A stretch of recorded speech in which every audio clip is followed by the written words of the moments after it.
বাচ্চা চোরেরা, তোমরা যদি আমার ভিডিওটা দেখে থাকো তাহলে শুনে রাখো, খুব বাচ্চা চুরি করছো, খুব মজা করে চুরি করছো। যদি আমাদের হাতে কখনো পড়ে যাও, আমাদের পাল্লায় পড়ে যাও, তাহলে কিন্তু মানুষ তো কোথাও কোথাও ধরা পড়ছে তো পুলিশের হাতে দিচ্ছে।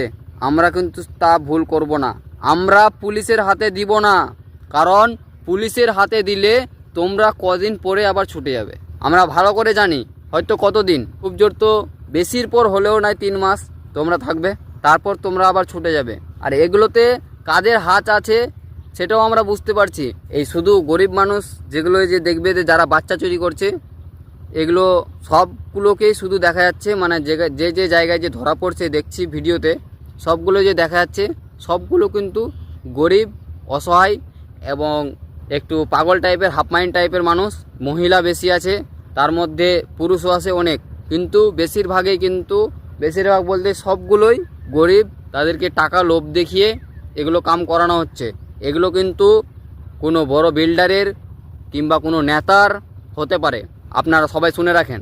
আর এই যে বাচ্চা চুরি হচ্ছে, চারদিক দিয়েই শুধু চুরি চুরি চুরি, কি চুরি? বাচ্চা চুরি, বাচ্চা চুরি, বাচ্চা চুরি, বুঝতে পারছেন? এবং বাচ্চা চুরির সাথে সাথে মেয়ে মানুষগুলোকেও তারা মানে কিডন্যাপ করছে। তার জন্য সবাইকে বলছি, সবাই সতর্ক হয়ে যান। চারদিক দিয়ে মানে বুঝতে পারলেন? বুঝতে পারেননি আপনি, হয়তো এখনও দেখেননি এবং দেখেও নিয়েছেন হয়তো। এই যে আমাদের আশেপাশে এই ঠাগাটি, চণ্ডীগাছি, এগুলোর ভিডিও কিন্তু আমি দেখেছি। এগুলো জায়গায় বাচ্চা চোর ধরা পড়েছে। এবং আমাদের গ্রামের পার্শ্ববর্তী এলাকায় কি বলছে, অনুপনগর থেকে বাচ্চা চুরি করতে গিয়ে মানে মানুষ যখন দেখে নেয় তখন বাচ্চা রেখে তারা পালিয়ে যায়, পালাতে সক্ষম হয়ে যায়। তাদেরকে ধরার অনেক চেষ্টা করেছে মানুষ এবং পুলিশকেও খবর দিয়েছিল, পুলিশও এসেছিল সেখানে, কিন্তু সেই চোরকে ধরতে পারেনি।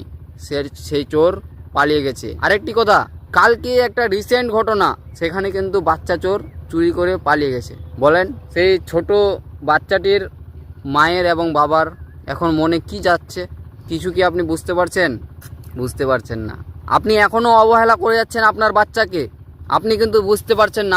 আপনি ভাবছেন যে এগুলো কিচ্ছু না, এগুলো মানুষকে বিভ্রান্তি করা হচ্ছে, এটা ওটা। আপনি অবহেলা করছেন আপনার বাচ্চাকে। চুরি করতে রাস্তা ছেড়ে দিচ্ছেন যে চুরি করো, আসো আমার বাচ্চাকে। আপনি অবহেলা করছেন। এগুলো শোনা সত্ত্বেও আপনার বাচ্চা তো চুরি হবেই। তার জন্য বলছি, অবহেলা কিছুতেই করা যাবে না। ছোটোখাটো অবহেলাগুলোও করা যাবে না। যেমন অবহেলা কয়েকটা বলে দিচ্ছি। আপনার বাচ্চা আপনার পাড়ায়, কিছুগুলো ছোট ছোট বাচ্চা মিলে আপনার পাড়ায় একটু ফাঁকা জায়গায় তারা খেলছে, সেখানে লক্ষ্য রাখছেন না। সেখানে তো ছোট ছোট বাচ্চাগুলো খেলছে। চোরেরা কি বাচ্চাদেরকে দেখে ভয় করবে? বলো, তারা তো পারলে 4টা বাচ্চা হোক, 5টা বাচ্চা হোক, যটাই বাচ্চা পাবে তারা তুলে নিয়ে চলে যাবে। তারা ভয় করবে না। আর যদি বড় মানুষ যদি সেখানে একটাও থেকে যায়, তাহলে সেখানে চোরেরা আসার হিম্মত পাবে না, ভয় পাবে। আর শোনো, চোর কোন কোন রূপে আসছে গ্রামে এবং টাউন সিটিতেও বলছি কোন কোন রূপে আসছে। যেমন টাউন সিটিতে হয়তো অফিসারের সাজে ঘুরছে, যে কোনো অফিসারের সাজে, ভালো ভালো ড্রেস পরে ঘুরছে। গ্রামগঞ্জে কীরকম আসছে, কোনো ভিখিরির রূপ এবং পাগলের রূপ, পাগল সেজে আসছে। কোনো মানুষ কোনো চোর এমনভাবে আসছে, আপনার বাড়িতে আসলো, ও আম্মা গো, বেটি রে, এটা ওটা বলবে, আমার ওই অসুস্থ শরীর, আমাকে একটু জল দে না, আমিও একটু ওষুধ খাবো।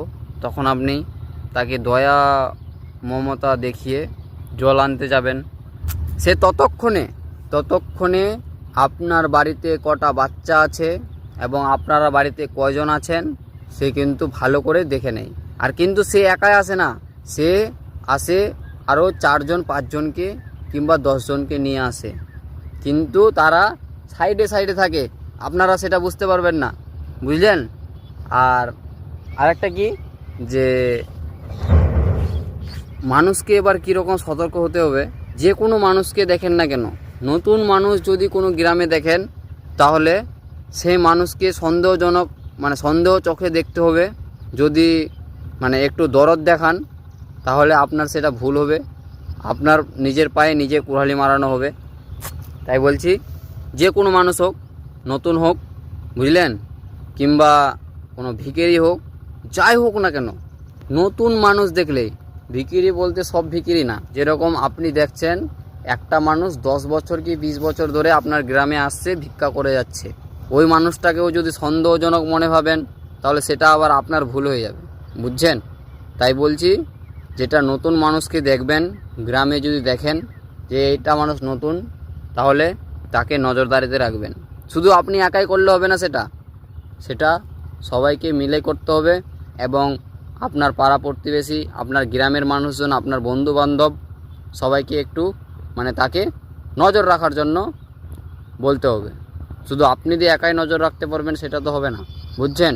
আর ক্যামেরা, সবার কাছে ফোন আছে, ক্যামেরাটা সবসময় যেন ওপেন থাকে, ক্যামেরাটা ওপেন করবেন, বুঝতে পারছেন। আরেকটি কথা, এই যে আমাদের মুসলমানরা, মুসলমানের ছোট ছোট বাচ্চাগুলো যখন তারাবি পড়তে যায়, সবাই কিন্তু নামাজ পড়ে না সেখানে, ছোট ছোট বাচ্চা তো খেলাধুলা করতে ব্যস্ত হয়ে যায়, কেউ কেউ আবার নামাজও পড়ে, ছোট ছোট বাচ্চা। তো ওই বাচ্চাগুলো নামাজ না পড়ে মসজিদের বাইরে এসে খেলাধুলা করে, সব বাচ্চাগুলো মিলে একসাথে খেলাধুলা করে, যেহেতু সেখানে অনেক বাচ্চা হয়ে যায় তার জন্য খেলাধুলা করে। প্রত্যেকটা গার্জেনকে বলছি, সতর্ক করুন, নিজের বাচ্চাকে সতর্ক করুন, নইলে সেই মসজিদের বাইরে থেকে আপনার বাচ্চা চুরি হয়ে যাবে, বুঝছেন। আপনার বাচ্চাকে চুরি করে নিয়ে যেতে পারে, তার জন্য আমিও আপনাকে সতর্ক করছি, নিজের বাচ্চাকে সতর্ক করুন।